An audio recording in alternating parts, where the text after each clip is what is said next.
Welcome to 12 TV. ముందుగా headlines చూద్దాం. అన్నమయ్య జిల్లా రాజంపేటలో ప్రజాగలం సభ. హాజరైన పవన్ కళ్యాణ్, చంద్రబాబు, మిథున్ రెడ్డి పిఠాపురం వచ్చి నన్ను ఓడిస్తారట అని పవన్ వ్యంగ్య.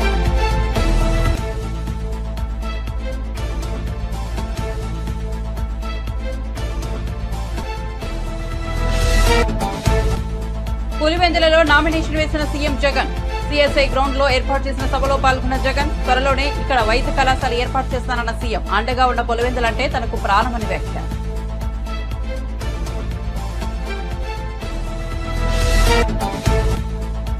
రఘునందన్ రావును గెలిపించండి, తెలంగాణలో 12 సీట్లు ఇవ్వండి అన్న అమిత్ షా. నరేంద్ర మోదీని మూడోసారి ప్రధాని చేద్దామని అమిత్ షా పిలుపు. అయోధ్య రామ మందిరం కోసం కశ్మీర్ ను భారత్ లో అంతర్భాగం చేసేందుకు మోదీ కృషి చేశారని ప్రశంస. రేపు 10 గంటలకు రాజీనామా లేఖతో వస్తున్నాను, రేవంత్ రెడ్డి సిద్ధమా, దమ్ముంటే రా అన్న హరీష్ రావు. మన ఇద్దరి రాజీనామా లేఖలను మేధావుల చేతికిద్దామన్న హరీష్ రావు. హామీలు నెరవేరిస్తే నా రాజీనామా లేఖను వారే స్పీకర్ కి ఇస్తారన్న బీఆర్ఎస్ నేత.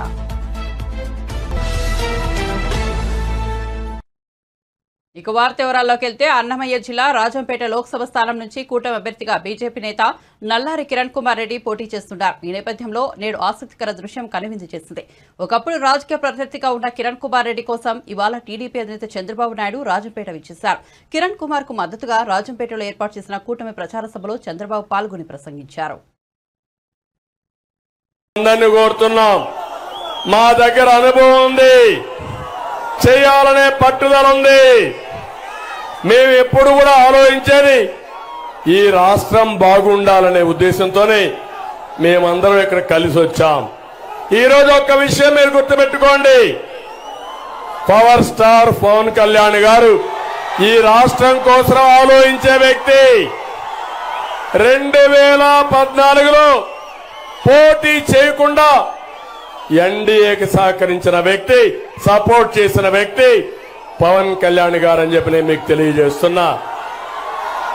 నేను జైల్లో ఉన్నప్పుడు ఆయన స్వచ్ఛందంగా వచ్చి ఒకే మాట చెప్పాడు, పొత్తుల వల్ల లాభాలు నష్టాలు బేరీ చేసుకోకుండా ఆయన చెప్పిన మాట, ఈ రాష్ట్రంలో ఓట్లు చీలడానికి వీలు లేదు, మేము కలిసి పోటీ చేస్తామని మొదట చెప్పిన వ్యక్తి పవన్ కళ్యాణ్ గారు అని చెప్పి నేను మీకు తెలియజేస్తున్నా. అదే నాంది మేమందరం కలవడానికి.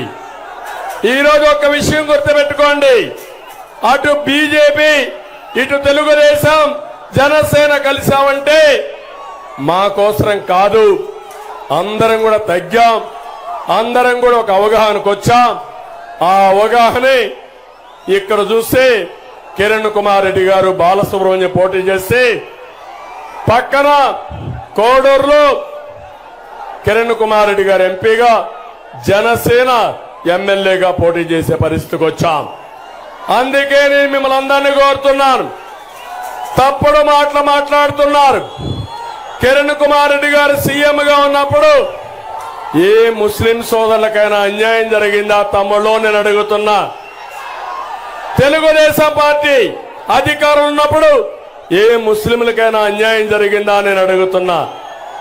ముస్లింలకు న్యాయం చేసిన పార్టీ తెలుగుదేశం పార్టీ. అపోహలు సృష్టించి మిమ్మల్ని ఇబ్బంది పెట్టాలని ఆలోచించే పార్టీ ఈ వైఎస్ఆర్ కాంగ్రెస్ పార్టీ అని చెప్పి కూడా నేను మీకు తెలియజేస్తున్నా.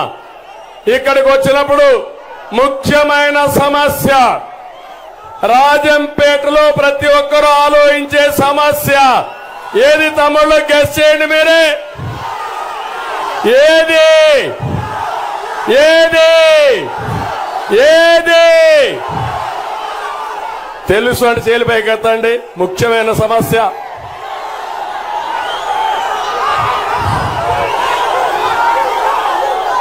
ఏ సమస్య? గట్టిగా మీరే చెప్పండి, చెప్తాను, ఆన్సర్ చేస్తాను. జిల్లా సమస్య. అవునా తమ్ముళ్ళు? అవునా ఆడబిడ్డలు? అవునంటే జైలు పైకి ఎత్తండి. మీరందరూ బాధపడుతున్నారా? అన్యాయం జరిగిందా లేదా? జరిగిందా లేదా? జరగడానికి పాపాల పెద్దిరెడ్డి కారణం అవునా కాదా? మీకు జిల్లా కావాలనా లేదా? న్యాయం కావాలనా లేదా? కావాలనా? కావాలి. ఇంట్లో పడుకోండి. ఒకటే చెప్తున్నా, ఈ జిల్లా వాసి కిరణ్ కుమార్ రెడ్డి గారు, నేను పక్క జిల్లా వాసిని. ఇప్పుడు ఈరోజు మీరు చూస్తే అన్నమయ్య జిల్లా కిరణ్ కుమార్ రెడ్డి. రాజంపేటలో కూటమి అభ్యర్థిగా లోక్సభ స్థానానికి పోటీ చేస్తున్న బీజేపీ నేత కిరణ్ కుమార్ రెడ్డి కోసం జనసేనాని పవన్ కళ్యాణ్, టీడీపీ అధినేత చంద్రబాబు ప్రచారానికి వచ్చారు. ఈ సభలో పవన్ కళ్యాణ్ ప్రసంగిస్తూ సిట్టింగ్ ఎంపీ మిథున్ రెడ్డి ప్రస్తావన తెచ్చారు.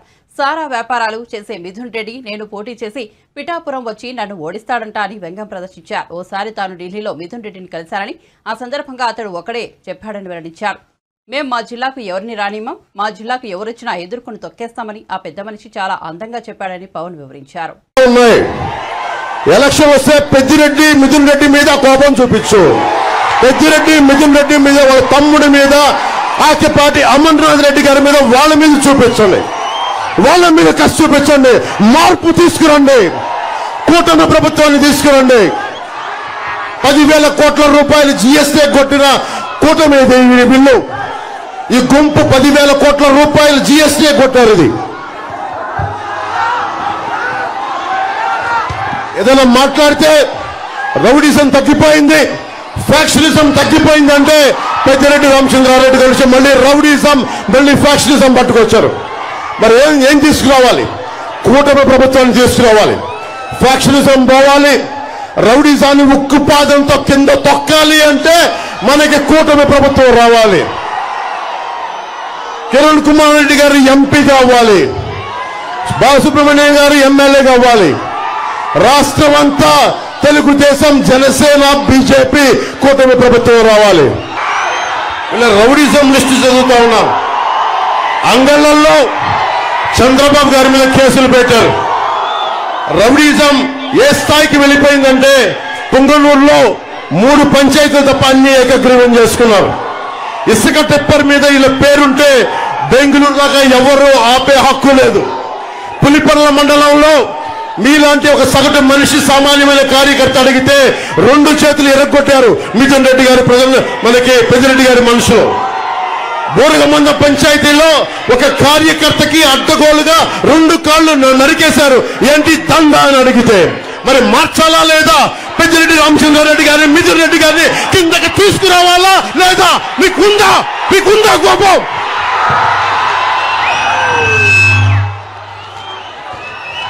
డైరీ జగన్ వచ్చి డైరీ హెరిటేజ్ డైరీ అడ్డగోలుగా తీసేస్తున్నారని చెప్పి అమూల్ డైరీని తీసుకొచ్చారు. మాట్లాడితే క్లాస్ వార్ అని మాట్లాడే Jagan Reddy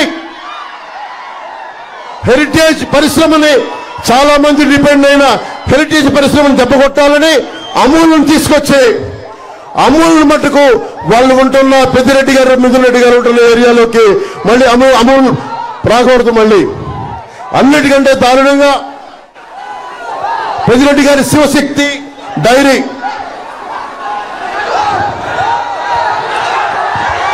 national dairy development board ఆధ్వర్యంలో నిర్వహిస్తా ఉన్నారు. మహిళా సంఘాలు నిర్వహిస్తున్న శ్రీజ డైరీ 2018 వరకు సోమల మండలంలో 5,000 లీటర్ల పాలని సేకరించేవాళ్ళు. కానీ వాళ్ళను కూడా భయపెట్టి ఈ రోజున వాళ్ళను కూడా ఆప్ చేయించేశారు. జగన్ మాట్లాడే క్లాస్ వారు ఎక్కడ? సగటు మనిషి ఆడపడుచులు పొట్టే జగన్, నీకు క్లాస్ వార్ గురించి మేమంతా సిద్ధం బస్సు యాత్రను బుధవారంతో ముగియనించనున్న ఏపీ ముఖ్యమంత్రి వైఎస్ జగన్మోహన్ రెడ్డి తాజాగా గురువారం పులివెందులలో పర్యటించారు. అనంతరం అక్కడ పార్టీ అభ్యర్థిగా నామినేషన్ వేశారు. తొలుత పులివెందులలోని సిఎస్ఐ గ్రౌండ్ లో ఏర్పాటు చేసిన బహిరంగ సభలో పాల్గొన్న సీఎం అక్కడి నుంచి నేరుగా రిటర్నింగ్ ఆఫీసర్ కార్యాలయానికి వెళ్లారు. అక్కడ జగన్ నామినేషన్ వేశారు. నామినేషన్ పత్రాలను పులివెందుల ఆర్వోకు అందజేశారు. అంతకుముందు పులివెందులలో నిర్వహించిన ఓ బహిరంగ సభలో సీఎం జగన్ మాట్లాడారు. తన చిన్నాన్న వివేకానందరెడ్డి హత్య చేసింది ఎవరో బయట ప్రపంచానికి తెలుసన్నారు. వారితోనే తన చెల్లెళ్లు జతకట్టారని విమర్శించారు. అవినాష్ ఏ తప్పు చేయలేదు కాబట్టి మళ్లీ టికెట్ ఇచ్చారని చెప్పుకొచ్చారు. అవినాష్ జీవితాన్ని కొందరు నాశనం చేయాలని చూస్తున్నారని తెలిపారు. చంద్రబాబు అడుకో కూటమి తనపై దుష్ప్రచారం చేస్తున్నారని జగన్ అన్నారు. రాజకీయాలు ఏ స్థాయికి పతనమైపోయాయో గమనించమని కోరుతా ఉన్నా. ఇక మా చిన్నాన్న గారి విషయానికి వద్దాం. మా వివేకం చిన్నాన్నను ఎవరు చంపారో, ఎవరు చంపించారో ఆయనకు, ఆ దేవుడికి, ఈ జిల్లా ప్రజలందరికీ కూడా తెలుసు ఏం జరిగింది అన్నది. కానీ బుడద జల్లేందుకు ఇద్దరు చెల్లెమ్మలను ఎవరు పంపించారో, వారు వెనకాల ఎవరు ఉన్నారో మాత్రం మీ అందరికీ కూడా రోజు కనిపిస్తూనే ఉంది. ఇంకా ఆశ్చర్యం ఏమిటో తెలుసా? వివేకం చిన్నారను అతి దారుణంగా చంపి, అవును నేనే చంపాను అని అతి హేయంగా బహిరంగంగా చెప్పుకుంటూ తిరుగుతున్న హంతకుడికి మద్దతు ఇస్తున్నది ఎవరు? మీరే రోజు చూస్తున్నారు కదా అని అడుగుతా ఉన్నాను.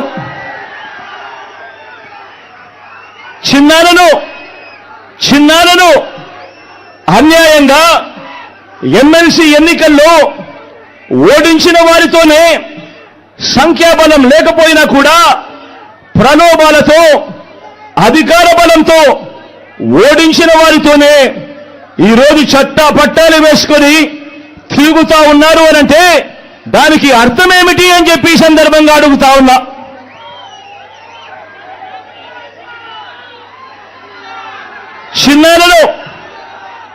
చిన్నానకు రెండో భార్య ఉన్న మాట వాస్తవం అవునా కాదా? ఆ రెండో భార్యతో తనకు సంతానం ఉన్న మాట వాస్తవం అవునా కాదా? అవినాష్ అక్కడికి ఎవరు ఫోన్ చేస్తే వెళ్ళాడు వంటి అనేక ప్రశ్నలు అవినాష్ తన అనేక ఇంటర్వ్యూస్లో, తన ప్రెస్ కాన్ఫరెన్స్లో తాను లేవనెత్తిన ప్రశ్నలు సహేతుకమే కదా అని చెప్పి ఎవరైనా అవినాష్ వైపు ఎవరైనా మాట్లాడితే చాలు వెంటనే వారి మీద కూడా అడ్డగోలు ఆరోపణలు చేస్తూ కుట్ర రాజకీయాలు చేస్తా ఉండడం ధర్మమేనా అని చెప్పి ఈ సందర్భంగా ప్రతి ఒక్కరిని కూడా అడుగుతా ఉన్నా. ఆలోచన చేయమని చెప్పి ప్రతి ఒక్కరిని కూడా అడుగుతా ఉన్నా. ఇలా చిన్నాన్నను ఓడించిన వారిని గెలిపించాలని తిరగడం కంటే దిగజారుడు రాజకీయాలు ఎక్కడైనా ఉంటాయా అని చెప్పి ఈ సందర్భంగా అడుగుతా ఉన్నా.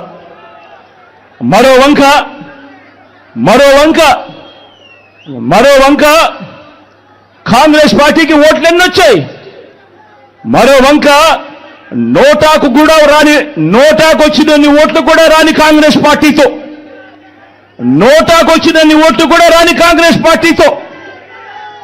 రాష్ట్రాన్ని విడగొట్టిన కాంగ్రెస్ పార్టీతో, ప్రత్యేక హోదాను విభజన చట్టంలో చేర్చకుండా రాష్ట్రాన్ని దుర్మార్గంగా విడగొట్టి రాష్ట్రానికి అన్యాయం చేసిన ఆ కాంగ్రెస్ పార్టీలో చేరి వైఎస్ఆర్ గారి పేరును ఆయన చనిపోయిన తర్వాత ఛార్జ్ షీట్లో పెట్టిన ఆ కాంగ్రెస్ పార్టీకి మొత్తంగా వైఎస్ఆర్ గారి పేరునే తుడిచివేయాలని, కనబడకుండా చేయాలని ప్రయత్నిస్తున్న వారికి ఓటు వేయటము అనంటే దానివల్ల ఎవరికి లాభము అన్నది ప్రతి ఒక్కరూ కూడా ఆలోచన చేయమని కోరుతా ఉన్నా. అటువంటి కాంగ్రెస్ పార్టీకి ఓటు వేస్తే, మన ఓట్లు చీలిస్తే, దేశంలో ఎస్సీ, ఎస్టీ, ఓబీసీలకు రాజ్యాంగం కల్పించిన రిజర్వేషన్ల రద్దుకు భారతీయ జనతా పార్టీ కుట్ర చేస్తోందని తెలంగాణ ముఖ్యమంత్రి రేవంత్ రెడ్డి ఆరోపించారు. కాంగ్రెస్ పై దుష్ప్రచారం చేసి ఎలాగైనా గెలవాలని బీజేపీ చూస్తోందని అన్నారు. కేంద్రంలోని నరేంద్ర మోదీ నేతృత్వంలోని ఎన్డీఏ పాలనపై గురువారం గాంధీభవన్లో ఛార్జిషీట్ విడుదల చేశారు. ఈ సందర్భంగా రేవంత్ రెడ్డి మాట్లాడుతూ మోదీ సర్కార్ దేశంలోని కార్పొరేట్ సంస్థలకు లొంగిపోయి పనిచేస్తుందన్నారు. గత ప్రధానులందరూ కలిసి 54 లక్షల కోట్ల అప్పులు చేస్తే ప్రధాని మోదీ మాత్రం 113 లక్షల కోట్ల అప్పులు చేశారని చెప్పారు. అంటే ఒక నరేంద్ర మోడీ గారే మోర్ దాన్ డబుల్, రెండింతల అప్పులు చేసిండు. ఈరోజు దేశం మీద ఉన్న అప్పుల భారము 168 లక్షల కోట్లు. 168 లక్షల కోట్లలో 55 లక్షల కోట్లు 14 మంది ప్రధానమంత్రులు అప్పు చేస్తే 67 సంవత్సరాలు నరేంద్ర మోడీ గారు డబుల్ ఇంజన్ సర్కార్ ఎంత వేగంగా పరిగెత్తుతుందంటే 10 సంవత్సరాలల్లా 113 లక్షల కోట్ల రూపాయల అప్పు తీసుకొచ్చి ఈరోజు అప్పుల ఊబిలో ఈ నయా భారతాన్ని మొత్తము తాకట్టు పెట్టినరు. ఇట్లా ప్రతి రంగంలో పోర్టులు కావచ్చు, ఎయిర్పోర్టులు కావచ్చు, జాతీయ రహదారులు కావచ్చు, లేకపోతే పబ్లిక్ సెక్టర్ యూనిట్స్ నవరత్నాలు కావచ్చు, 60 లక్షల కోట్ల రూపాయల ఆస్తులు ఆనాడు కాంగ్రెస్ పార్టీ సృష్టిస్తే వీటన్నిటిని కూడా కార్పొరేట్ కంపెనీలకు 6 లక్షల కోట్లకు తెగనమ్మేసిండు. అది ఎల్ఐసి నుంచి మొదలు పెడితే ప్రతి సంస్థను 60 సంవత్సరాలు కష్టపడి కాంగ్రెస్ కూడబెట్టిన ఆస్తులను మొత్తాన్ని నరేంద్ర మోడీ గారు 10 సంవత్సరాలల్లో మొత్తానికి మొత్తం కార్పొరేట్ కంపెనీలకు అమ్మేసి డబుల్ ఇంజన్ అంటే అదానీ ప్రధాని డబుల్ ఇంజన్ లాగా ఈ దేశాన్ని పట్టి పీడించి ఈరోజు ఈ దేశాన్ని దోసుకున్నారు. ఇవన్నీ ఛార్జెస్ ఈరోజు భారతీయ జనతా పార్టీ మీద, నరేంద్ర మోడీ గారి మీద సూటిగా కాంగ్రెస్ పార్టీ ఆరోపణ చేస్తుంది. ఇక రిజర్వేషన్ల విషయానికి వస్తే రాజ్యాంగంలోనే పొందుపరిచి కాంగ్రెస్ పార్టీ డాక్టర్ బాబాసాహెబ్ అంబేద్కర్ గారు ఆలోచన చేసి విద్యా ఉద్యోగ అవకాశాలతో పాటు రాజకీయ రిజర్వేషన్లు ఎస్సీ ఎస్టీలకు రాజ్యాంగబద్ధంగా హక్కు కింద కల్పించింది. ఆ తర్వాత మండల్ కమిషన్ ద్వారా ఓబీసీలకు కూడా రిజర్వేషన్లు ఇవ్వాలి, 52% జనాభా ఉన్నారు, ఓబీసీలకు రిజర్వేషన్లు ఇవ్వాలని మండల్ కమిషన్ రికమెండేషన్ను ఆనాడు పరిగణలోకి తీసుకుంటే సుప్రీంకోర్టు చివరికి అన్ని రిజర్వేషన్లు కలిపి వర్టికల్గా 50% దాటకుండా ఓబీసీలకు కూడా రిజర్వేషన్లు ఇవ్వండి అని చెప్పి ఆనాడు 27% వరకు ఓబీసీలకు రిజర్వేషన్లు ఇవ్వచ్చని 9 మంది జడ్జిలు కలిసి సుప్రీంకోర్టు తీర్పిచ్చింది. ఇవాళ ఎస్సీ ఎస్టీ రిజర్వేషన్లకు రాజ్యాంగబద్ధంగా రక్షణ ఉంది. ఓబీసీ రిజర్వేషన్లు కూడా 27% ఇవ్వడానికి కోర్టు అనుమతి ఉంది. ఇక్కడే భారతీయ జనతా పార్టీ కుట్ర చేస్తుంది. ఎస్సీ ఎస్టీలు ఓబీసీలు దేశంలో ఉన్న వాళ్ళు అప్రమత్తంగా ఉండాలి. ఆర్ఎస్ఎస్ యొక్క భావజాలము, బీజేపీ యొక్క విధానము ఈ దేశంలో ఉన్న రిజర్వేషన్లను రద్దు చేయడమే. భారతీయ జనతా పార్టీ ఆర్ఎస్ఎస్ యొక్క ఎజెండాను గతంలో అమలు చేసింది.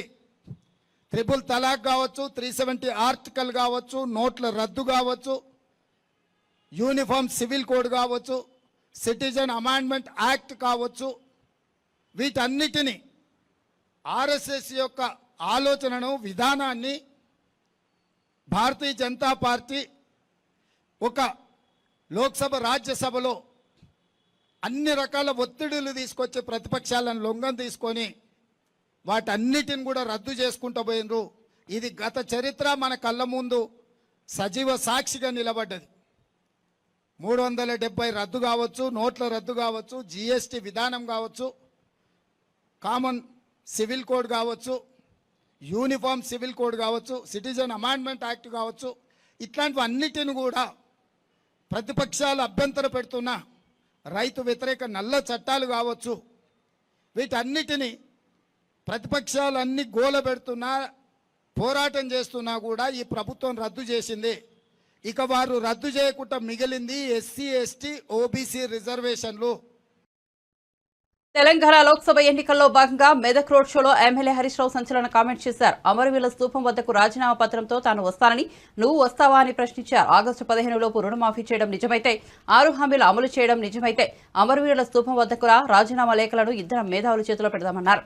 నువ్వు చెప్పినవి అమలు చేస్తే తన రాజీనామా లేఖను ఆ మేధావులు స్పీకర్కి ఇస్తారు, ఒకవేళ చేయకుంటే నీ రాజీనామా లేఖను గవర్నర్కి ఇస్తారని తెలిపారు. నువ్వు మాట మీద నిలబడే అడివి అయితే రా అంటూ సవాల్ విసిరారు. ఉద్యమకారులంటే బీఆర్ఎస్ పార్టీ అని కొనియాడారు. బీఆర్ఎస్ నాయకులను చూస్తే ఎండ కూడా భయపడుతుందంటూ తమ శక్తి స్థాయి గురించి కీలక వ్యాఖ్యలు చేశారు. 25 ఏళ్లుగా మెదక్లో గులాబీ జెండా ఎగురుతున్నది, ఇతర జెండాలు ఎగరలేదని గుర్తు చేశారు. మెదక్ జిల్లా గులాబీ అడ్డా మళ్లీ బీఆర్ఎస్ గెలవబోతోందని జోషం చెప్పారు. 10 ఏళ్లలో కేసీఆర్ ఏం చేశారని సీఎం రేవంత్ రెడ్డి అడుగుతున్నారు. కేసీఆర్ వల్లనే జిల్లా అయింది, కొత్తగా నిర్మించిన కలెక్టరేట్ భవనం నిర్మించబడిందని చెప్పారు. కాబట్టే నామినేషన్ కు మెదక్ వచ్చినట్లు తెలిపారు. ఇవాళ పెట్రోల్ డీజిల్ ధర పెంచింది, గ్యాస్ సిలిండర్ ధర పెంచింది, జీఎస్టీ పెట్టి ఉప్పు పప్పు నూనె ధరలు విపరీతంగా పెంచింది. ఇవాళ కందిపప్పు 170 రూపాయలు అయింది, పెట్రోల్ 100 రూపాయలు దాటింది, సిలిండర్ 900 రూపాయలు దాటింది. అటువంటి ధరలు పెంచిన బీజేపీకి ఎందుకు ఓటేయాలంటా ఉన్నా. బీజేపీ ఎంతసేపు మతాన్ని అడ్డం పెట్టుకొని రాజకీయం చేస్తుంది తప్ప పేదల గురించి ఆలోచించడం లేదు. దయచేసి మా కార్యకర్తలు గడప గడపకు రేపటి నుంచి పోదాం. మెదక్ జిల్లా ఇవాళ బీఆర్ఎస్ గెలుపు డెఫినెట్ గా 6 గ్యారంటీల అమలుకు మలుపు అవుతుంది. మనం గెలిస్తేనే రేపు కాంగ్రెస్ వాళ్ళ మెడలు వంచి అసెంబ్లీలో 6 గ్యారంటీలు అమలు చేస్తాం. రేవంత్ రెడ్డికి మొన్న నేను ఛాలెంజ్ చేసిన, ఏమన్నాడు, నేను ఆగస్టు 15 తారీఖులో గల రుణమాఫీ చేస్తా అన్నాడు. రేపు మళ్ళా మెదక్ నుంచి రేవంత్ రెడ్డికి ఛాలెంజ్ చేస్తున్నా, రేపు పొద్దున 10 గంటలకు అసెంబ్లీ ముందు అమరవీరుల స్తూపం దగ్గరికి నేను వస్తా ఉన్నా. నా రాజీనామా లేఖతో నువ్వు వస్తావా? నువ్వు రాదమ్ముంటే, నువ్వు ఆగస్టు 15లోగా రుణమాఫీ చేసేది నిజమైతే, ఆగస్టు 15లోగా బాండ్ పేపర్ మీద రాసిచ్చిన 6 గ్యారంటీలు అమలు చేసే నిజమైతే రేపు గన్ పార్క్ దగ్గరికి మనమిద్దరం రాజీనామా లేఖలను మేధావుల చేతుల్లో పెడదాం. ఆగస్టు 15లోగా నువ్వు 6 గ్యారంటీలను రుణమాఫీని అమలు చేస్తే నా రాజీనామా లేఖ తీసుకుపోయి స్పీకర్ గారికి ఇస్తారు. ఒకవేళ నువ్వు అమలు చేయకపోతే నీ రాజీనామా లేఖ తీసుకుపోయి గవర్నర్ గారికి ఇస్తారు. దానికి సిద్ధమేనా అని అడుగుతా ఉన్నా. నువ్వు దానికి సిద్ధమా అని అడుగుతా ఉన్నా. దమ్ముంటే రా, నువ్వు మాట మీద నెరవేర్చైతే రా. కానీ రాకపోతే తెలంగాణ ప్రజలకు అర్థమైతది నువ్వు కొడంగల్ రాజకీయ సన్యాసం తీసుకున్నావన్నట్టు తోక ముడిచినట్టే. ఇప్పుడు కూడా నువ్వు తోక ముడిచినట్టే. అందువల్ల మనం ఆలోచించాలి. రేవంత్ రెడ్డి మనల్ని మోసం చేసిండు, కాంగ్రెస్ పార్టీ మనల్ని మోసం చేసింది. ఇక్కడ ఎమ్మెల్యే గురించి కూడా మీకు బాగా అర్థమైనట్టుంది నాకంటే ఎక్కువ. 3 నెలల్లోనే మంచిగా మనసున పట్టిందా లేదా? ఎన్ని రోజులకోసారి వస్తున్నాడు? దయచేసి ఆలోచన చేయండి. అందువల్ల మనమందరం ప్రజలకు చెప్పాలి, రైతు రుణమాఫీ జరగాలన్నా, 6 గ్యారంటీలు అమలు కావాలన్నా, 4,000 పెన్షన్ అందాలన్నా, రైతులకు 15,000 రైతు బంధు రావాలన్నా, నిరుద్యోగ యువకులకు నిరుద్యోగ భృతి రావాలన్నా, పార్లమెంట్ ఎన్నికల్లో కాంగ్రెస్ పార్టీని ఓడిస్తేనే అవన్నీ కూడా మనకు వస్తాయి. కాంగ్రెస్ వాళ్ళకి అహంకారం నెత్తికెక్కింది. గాలిలోనే ఉన్నారు ఇక కొడుకులు. ఏం మాట్లాడుతుర్రు? గాలిలో మాట్లాడుతున్నారు కొడుకులు. వాళ్ళను భూమి మీదికి తేవాలంటే, కాంగ్రెస్ వాళ్ళని భూమి మీదికి తేవాలంటే వెంకట్రామరెడ్డి గారిని పార్లమెంట్ కు పంపాలి. మెదక్ నుంచి పార్టీ అభ్యర్థి రఘునందన్ రావును భారీ మెజార్టీతో గెలిపించాలని కేంద్ర హోంశాఖ మంత్రి అమిత్ షా విజ్ఞప్తి చేశారు. తెలంగాణలో బీజేపీని కనీసం 12 లోక్సభ స్థానాల్లో గెలిపించాలన్నారు. లోక్సభ ఎన్నికల్లో ఎన్డీఏ కూటమి 400 స్థానాల్లో విజయం సాధిస్తుందని ధీమా వ్యక్తం చేశారు. నరేంద్ర మోదీని 3వ ప్రధానిని చేద్దామని పిలుపునిచ్చారు. సిద్దిపేటలో ఏర్పాటు చేసిన బీజేపీ విశాల జనసభ బహిరంగ సభలో ఆయన పాల్గొన్నారు. ఈ సందర్భంగా అమిత్ షా మాట్లాడుతూ అయోధ్యలో రామ మందిరం కోసం ప్రధాని మోదీ కృషి చేశారన్నారు. కశ్మీర్ను భారత్లో శాశ్వతంగా అంతర్భాగం చేసేందుకు మోదీ ఎంతో చేశారన్నారు. తెలంగాణలో విమోచన దినోత్సవం నిర్వహించాల్సి ఉందన్నారు. మజ్లిస్ పార్టీకి భయపడి బీఆర్ఎస్ కాంగ్రెస్ ప్రభుత్వాలు విమోచన దినోత్సవం నిర్వహించడం లేదని ఆరోపించారు. బీజేపీ వచ్చాక సెప్టెంబర్ 15న తప్పకుండా విమోచన దినోత్సవాన్ని నిర్వహిస్తామని హామీ ఇచ్చారు. मोदी जी को 400 पार कराना है या नहीं कराना है? कराना है तो एम रघुनंदन राव को कमल के निशान पर वोट देकर आपका एक एक वोट जो एम रघुनंदन राव को मिलेगा वो मोदी जी को प्रधानमंत्री बनाने के काम में आएगा। भाई और बहनों, ये 10 साल में हमने ढेर सारे देश के लंबे समस्या को समाप्त करने का काम किया है। मुझे बताओ मेडक वालों, अयोध्या में राम मंदिर बनना चाहिए या नहीं बनना चाहिए? जोर से बोलो, बनना चाहिए या नहीं बनना चाहिए? ये कांग्रेस पार्टी, टीआरएस पार्टी जरा भी नहीं चाहती थी कि अयोध्या में राम मंदिर बने। नरेंद्र मोदी जी ने एक 5 साल में केस भी जीता, भूमि पूजन भी किया और प्राण प्रतिष्ठा कर कर जय श्री राम कर दिया। भाई और बहनों, मोदी जी ने धारा 370 हटाकर कश्मीर को हमेशा के लिए भारत के साथ जोड़ने का काम नरेंद्र मोदी जी ने कहा। मुझे बताओ, कश्मीर भारत का हिस्सा है या नहीं है? मेडक वालों, जोर से बोलो, है या नहीं है? ये टीआरएस और कांग्रेस पार्टी दोनों ने यहां पर भ्रष्टाचार किया है। भाई और बहनों, इतने कम समय में कांग्रेस पार्टी ने तेलंगाना को दिल्ली का एटीएम बनाकर रख दिया है। जो टीआरएस ने भ्रष्टाचार किया था, वो भ्रष्टाचार का, चाहे कालेश्वरम का हो, चाहे भूमि घोटाला हो, एक की भी जांच कांग्रेस पार्टी नहीं कर रही है। टीआरएस और कांग्रेस पार्टी दोनों मिले हुए हैं। और अगर मैं आज कहकर जाता हूं, आप तीसरी बार मोदी जी को प्रधानमंत्री बनाओ, मोदी जी तेलंगाना को ये भ्रष्टाचार से मुक्त कराने का काम नरेंद्र मोदी जी करेंगे। भाई और बहनों, मुझे बताओ कि यहां पर तेलंगाना विमोचन दिन मनाना चाहिए या नहीं मनाना चाहिए? जोर से बोलो, मनाना चाहिए या नहीं मनाना चाहिए? ये टीआरएस और कांग्रेस पार्टी दोनों तेलंगाना विमोचन दिन इसलिए नहीं मनाते हैं कि वो బాపట్ల జిల్లా చీరాల నియోజకవర్గ ఎన్డీఏ కూటమి అభ్యర్థి ఎం కొండయ్యకు మద్దతుగా టాలీవుడ్ యంగ్ హీరో నిఖిల్ సిద్ధార్థ ఎన్నికల ప్రచారంలో పాల్గొన్నారు. కొండయ్య గురువారం చీరాల అభ్యర్థిగా నామినేషన్ దాఖలు చేశారు. అంతకుముందు ఆయన చీరాల మండల పరిధిలోని హస్తినాపురంలోని గణేశుడి ఆలయం నుంచి చీరాల వరకు భారీ ర్యాలీ నిర్వహించారు. ఈ ర్యాలీలో నటుడు నిఖిల్తో పాటు టీడీపీ, జనసేన, బీజేపీ కార్యకర్తలు, నేతలు భారీ సంఖ్యలో పాల్గొన్నారు. ఈ సందర్భంగా నిఖిల్తో ఫోటోలు దిగేందుకు జనాలు ఎగబడ్డారు. ఆయన కూడా వారితో చేతులు కలిపి సెల్ఫీలు దిగారు. ఈ ర్యాలీలో భాగంగా గడియార స్తంభం కూడలిలో నిఖిల్ ప్రసంగించారు. చిరునవ్వులు చీరాల కావాలంటే కూటమి అభ్యర్థి కొండయ్యకు ఓటు వేసి గెలిపించాలని ఓటర్లను అభ్యర్థించారు. అలాగే రాష్ట్ర అభివృద్ధి చంద్రబాబు నాయుడుతోనే సాధ్యమని నిఖిల్ పేర్కొన్నారు.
బులెటిన్ ముగించే ముందు హెడ్లైన్స్ మరోసారి చూద్దాం. అన్నమయ్య జిల్లా రాజంపేటలో ప్రజాగలం సభ. హాజరైన పవన్ కళ్యాణ్, చంద్రబాబు, మిథున్ రెడ్డి పిఠాపురం వచ్చి నన్ను ఓడిస్తారట అని పవన్ వ్యంగ్యం.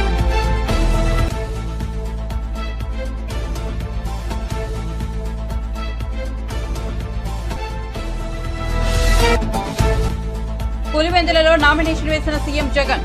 సిఎస్ఐ గ్రౌండ్ లో ఏర్పాటు చేసిన సభలో పాల్గొన్న జగన్ త్వరలోనే ఇక్కడ వైద్య కళాశాల ఏర్పాటు చేస్తానన్న సీఎం. అండగా ఉన్న పులివెందులంటే తనకు ప్రాణమని వ్యాఖ్య.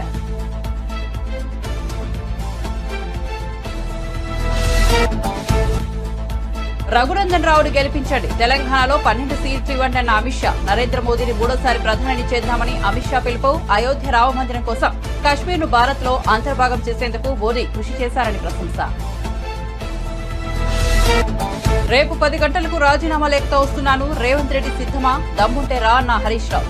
మన ఇద్దరి రాజీనామా లేఖలను మేధావుల చేతికిద్దామన్న హరీష్ రావు. హామీలు నెరవేరిస్తే నా రాజీనామా లేఖను వారే స్పీకర్ కి ఇస్తారట బీఆర్ఎస్ నేత. మరిన్ని అప్డేట్స్ కోసం చూస్తూనే ఉండండి 12 టీవీ.